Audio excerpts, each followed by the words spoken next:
So இந்த ஒரு வீடியோவில் ஒன் பீஸில் நம்ம ஸ்ட்ராஹெட் பைரட்ஸ் யூஸ் பண்ணக்கூடிய கோயிங் மெரி அண்ட் தௌசண்ட் சன்னி இந்த ரெண்டு ஷிப்ஸை பற்றி தான் தெரிஞ்சுக்க போகிறோம். ஸோ அதுக்கு முன்னால் சேனலை சப்ஸ்கிரைப் பண்ணி பெல் ஐக்கானை ப்ரெஸ் பண்ணி வச்சுக்கோங்க.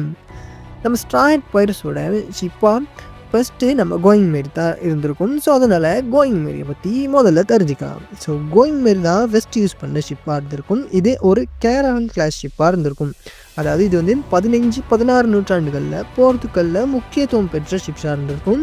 ரொம்பவுமே சின்னதாகவும் வேகமாக போகக்கூடியதுமான கப்பலாக இருக்கும். இந்த ஷிப்பு ஈஸ்ட் ப்ளூலேருந்து கிராண்ட் லைன் வரைக்குமே நம்ம ஸ்ட்ராஹெட் பைரட்ஸ் வந்து யூஸ் பண்ணியிருப்பாங்க.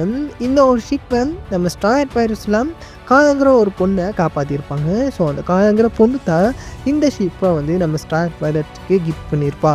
அது மட்டும் இல்லாமல் இந்த ஷிப் கூட அவங்களுக்கு ஒரு விதமான ஒரு பாண்டிங்குமே இருக்கும். அதாவது அவங்களுடைய ஃப்ரெண்டாகவும் இது ஒரு பார்ட் ஆஃப் த க்ரூவாகவுமே அவங்க பார்த்துருப்பாங்க. ஸோ என்னிஸ் லாபியில் இருந்து நம்ம ஸ்ட்ராஹெட்ஸாக தப்பிக்கிறதுக்கு கோயிங் மெரி தான் ரொம்பவுமே ஹெல்ப் பண்ணியிருக்கும். அது மட்டும் இல்லாமல் கோயிங் மெரியோட கடைசி பயணமாகவும் அதாக இருந்திருக்கும். அது மட்டும் இல்லாமல் என்ன தான் கோயிங் மெரி டிஸ்ட்ராய் பண்ணப்பட்டிருந்தாலுமே அதோட ஸ்பிரிட் வந்து இன்னுமே 1000 சன்னியில் இருக்கிறதா சொல்லப்பட்டிருக்கும். அது மட்டும் இல்லாமல் நம்ம கோயிங் மெரிக்கு ட்ரிபியூட் பண்ணுற விதமாக நம்ம ஃப்ராங்க் இருக்கார் இல்லையா, ஸோ அவர் வந்து 1000 சன்னிக்குள்ளே மினி மேரி அப்படிங்கிற ஒரு குட்டி போட்டையுமே பில்ட் பண்ணி வச்சுருந்துருப்பார். நெக்ஸ்ட்டு இந்த 1000 சன்னி தான் ஸ்ட்ராஹெட் பைரட்ஸோட செகண்ட் ஷிப்பாகவும் கரண்ட் ஷிப்பாகவும் இப்போ வரைக்கும் இருந்து வருது. இது பிரிகன்டைன் கிளாஸ் ஷிப்னு சொல்லப்படுது.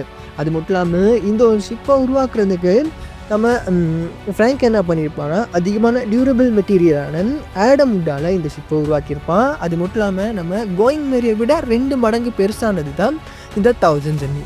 அது மட்டும் இல்லாமல் இதை பில்ட் பண்ணுறதுக்காக நம்ம ஃப்ராங்க் என்ன பண்ணியிருப்பான்னா டாமோட ஷிப்பான ஓரோ ஜாக்சன்லேருந்து நிறைய விஷயங்களை இன்ஸ்பிரேஷனாக எடுத்து நம்ம ஃப்ராங்கி இந்த 1000 சன்னியை டிசைன் பண்ணியிருப்பான்னு சொல்லணும். ஸோ வீடியோ பிடிச்சிருந்தா லைக் பண்ணுங்கள், ஷேர் பண்ணுங்கள், கமெண்ட் பண்ணுங்கள், அப்புறம் மறக்காமல் சப்ஸ்கிரைப் பண்ணிடுங்க.